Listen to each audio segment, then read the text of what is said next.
발전 방향을 모색하는 토크쇼 순서로 진행될 예정입니다. 수입과 지출을 예측하여서 그걸 숫자로 나타낸 사업 계획서입니다. 명함 주는 감사합니다. 한번 구상을 해봤고요. 이 내용은 우리 기획예산과 업무를 자세히 설명해 놓은 겁니다. 2016년도 5,052억에 비해서 약 333억 원이 증가됐고요. 비율로 보면 6.6%가 증가됐습니다.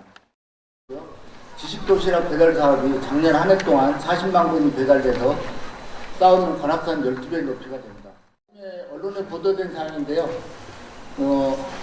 우리 남북과 남양동 도시재생 사업으로 서울시 공모사업에 선정이 돼가지고요. 그 다음에 이제 일반 행정이 33.6% 이런 식으로.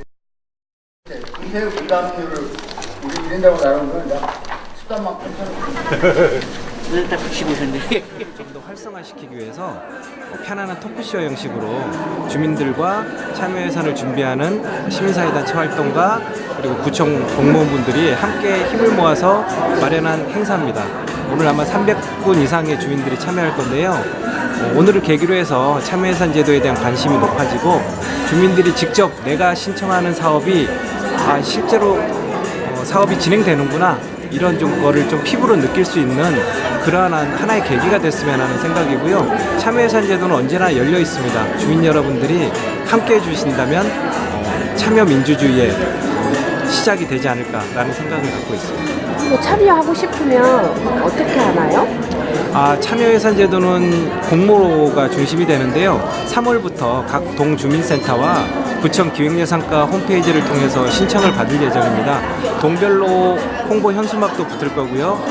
다양한 홍보들이 시작될 예정입니다. 많은 관심을 가지고 한번 지켜봐 주시고 참여를 꼭 부탁드리겠습니다. 처음에 참여예산위원은 크게 지역에서 동에서 활동하는 지역회의위원과 구에서 활동하는 구 주민참여예산위원 이렇게 두 분야로 나뉘는데요. 참여예산위원들의 수를 전체 규모하고 성별 분포, 연령별 분포, 동별 분포 이런 걸 한번 쭉 살펴봤는데요. 큰 흐름은 2014년을 기점으로 해가지고 참여예산위원들의 수가 큰 폭으로 좀 감소하고 있는 현상이 발견이 됐습니다. 그리고 남성보다는 여성이 점차적으로 증가하고 있고요.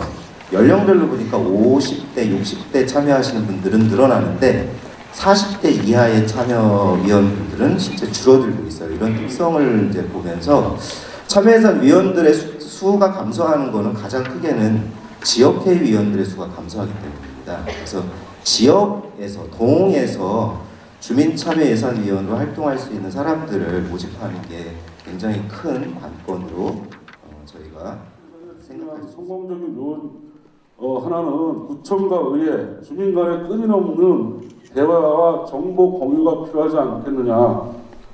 또 참여 예산의 절차에 따라서 규칙과 정보, 예산 또 배분할 기준을 의사결정 방식이라든가 예산 계획에 대한 모니터링이나 참여 예산 운영 규정을 모두 공개되었고 이용 가능한 모든 형식으로 제공해야 할 것 같습니다. 참여위원들께서 참여하셔가지고 다른 의견을 제시해 주시면 적극적으로 검토해서 반영하도록 하겠습니다. 무청장님 계시니까 무청장님 주민들 참여하시는 걸 엄청 좋아하시니까 100% 반영될 거라고 믿습니다. 여기 계신 주민분들은 뭐 이렇게 추진되는 거는 다 좋으시겠죠? 참여예산 네트워크는 주민참여예산이라는 이 제도가 지역에 있는 주민들이 참여하고 활성화할 수 있도록 지원하는 역할들을 하고 있습니다.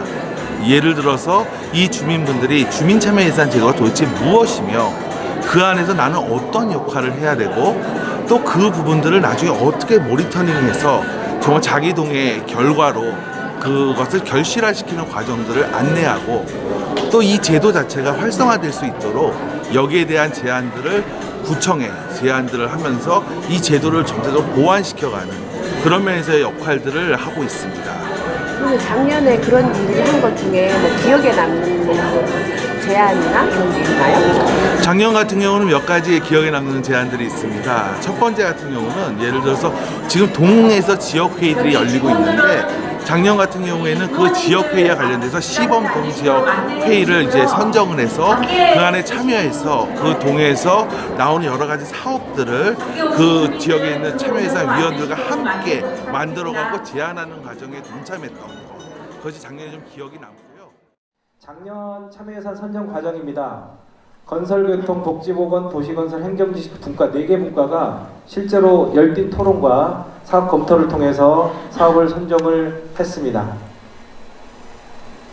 동별로도 이 동지역회의를 통해서 사업 접수와 검토가 진행됐는데 실제로 많은 주민들이 관심을 갖고 사업 신청을 해주셨습니다. 주민참여 예산들을 시행해 왔는데요. 그동안에는 0.2% 우리 전체 예산의 0.2% 수준의 극히 미미한 9억에서 10억 이 정도의 예산만 가지고 이렇게 주민 의견을 들어서 예산을 편성해 왔습니다. 근데 그러다 보니까 참여율도 좀 저조하고 또 이렇게 좀 형식적으로 운영되는 그런 측면이 있어서 올해는 전체 예산으로 확대를 하고 다양한 경로를 통해서 주민들의 의견을 듣고 또 기존의 제도는 제도대로 운영해 가면서 또 홈페이지라든가 또 각 부서에서 또 공청회라든가 설명회 이런 과정에 전부 주민 의견을 수렴해서 예산 계획을 세우고 사업 계획을 마련해서 우리한테 요구를 하면 이제 우리 기획예산과 국에서는 또 그걸 또 주민들과 함께 참여예산 위원들과 함께 상의해서 예산 편성해 나가고 이런 과정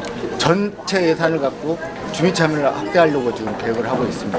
그래서 오늘 주민들의 의견을 다양하게 수렴해서 더 좋은 발전 방향이 있으면 또 개선해 나가려고 이런 자리를 마련하게 됐고요. 주민 참여 예산이 발전하고 지방자치가 발전하려면 여기 계신 주민분뿐만이 아니라 우리 관악구민 모두가 참여할 때 더 많이 발전하려고 생각합니다. 2017년도 더욱 신명나고 희망찬 관악 함께 만들어가시길 기원하면서 설명 마치겠습니다. 감사합니다.